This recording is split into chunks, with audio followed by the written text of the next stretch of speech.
obulamu firimu mujja kunzikiriza akozese akapera kubanga ono omuntu abadde muntu wange naki yesu kekyo tugenda maaso sala bakino katandika watandisibwa tuliku abiyasi naki nasako omukono salogo sista sasira kulabusiza nnyo ebintu byo binkolera bannange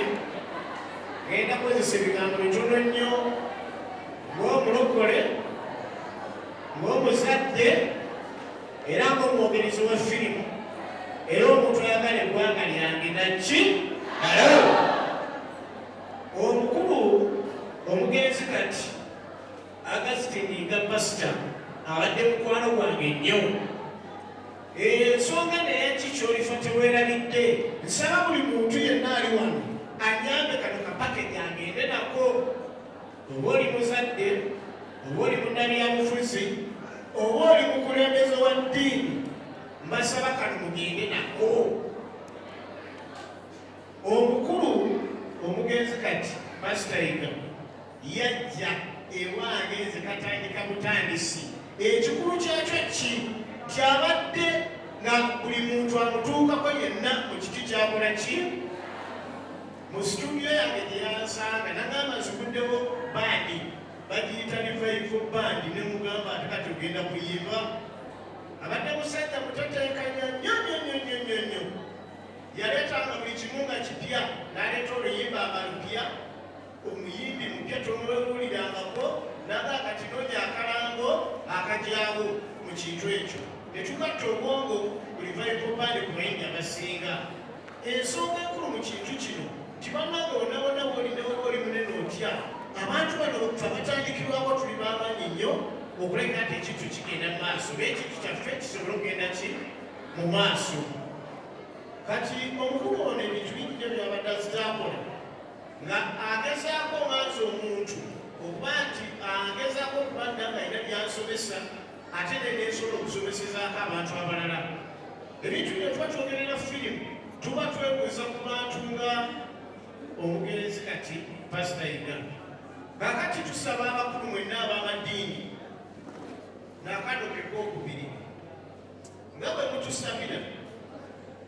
abakyala baffe n'abaana nze mukazi wange abakanaalongo tasobola kukubira ssimu saawa meka n'amama nti ali awantu nesikyakalana naye bangamba ali mu kyaki mpulira akoze eki mbazikakana so tujja basaba nammwe neemutusabira mulabe bannaffe abacyanyekyanyemu nabo mubasabireko tujja kujjula tusabire emyoyo egyo emibi egyo egiri mu banene aboogera ebigambo ebitawuma n'otuuka olwaleero abantu beerabiridde ddala balowooza media social media yeefuganya ensi zonna n'otuuka notandika okwogera ebigambo saasira abantu baabawaka bonna bakkiririza ku kyoyogera eri ensi ffenaffe endigatubiri sijja kgendayo nyeeyo nga bwe nawagambye ebigambo yange bitono naye okuva kwa pasita yiga mu nsi eno ffe mu firimu tugiyita episode esooka naye ekirungi firimu eno nyivu nti alese ebirandira olwaleero omuntu asobola okuva gy'ava n'agamba ngenda wayiga oba simanyi kwesennono oba senzika kayita kama kwagambawo aleluya bwenjogerera ajja kuba nyonoonye olengano kube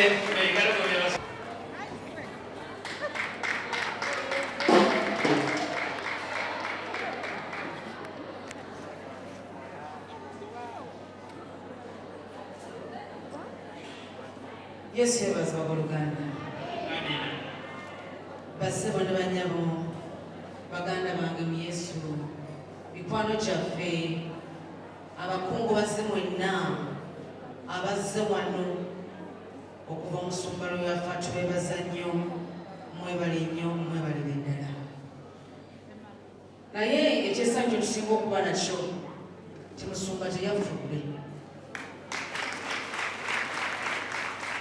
yagenze mu ggulu. Omukwano gwokka gwe mulaze nga buli omuntu atudde wano gw'omukwano ogwo n'essaala gye musukuma zonna zonna, omusumba gye yagenze bulungi.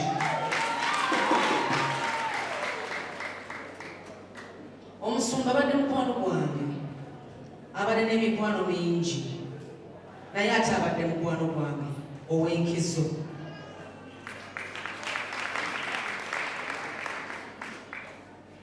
Twatukwata ebintu bingi nnyo, naye mu kyonna kyensinga okumujjukirako, atuyambye, abaddewo nnyo mu music industry. Aleese abantu bangi, abayimbi bangi be mbadde mulaba, aggyeyo ebitone by'abantu. Y'omu ku bantu abadde balwanirira okuba nti omuyimbi obeerako omugagga n'ogenda nga togenda kusabiriza busabiriza. Yali atandisewo ekintu ekyokubeera nti buli muyimbi oba TV oba rediyo ekusasula. Naye bannange njagala okubagamba, mu nsi muno gye twatusinga okukola gy'emikwano.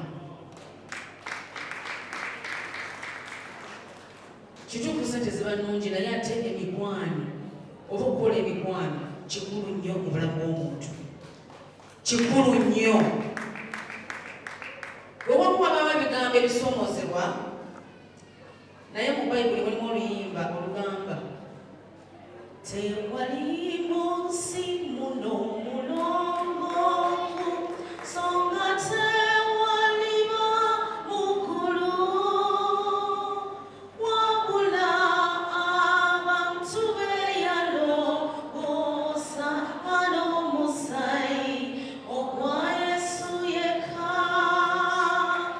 Mumusaayi munabe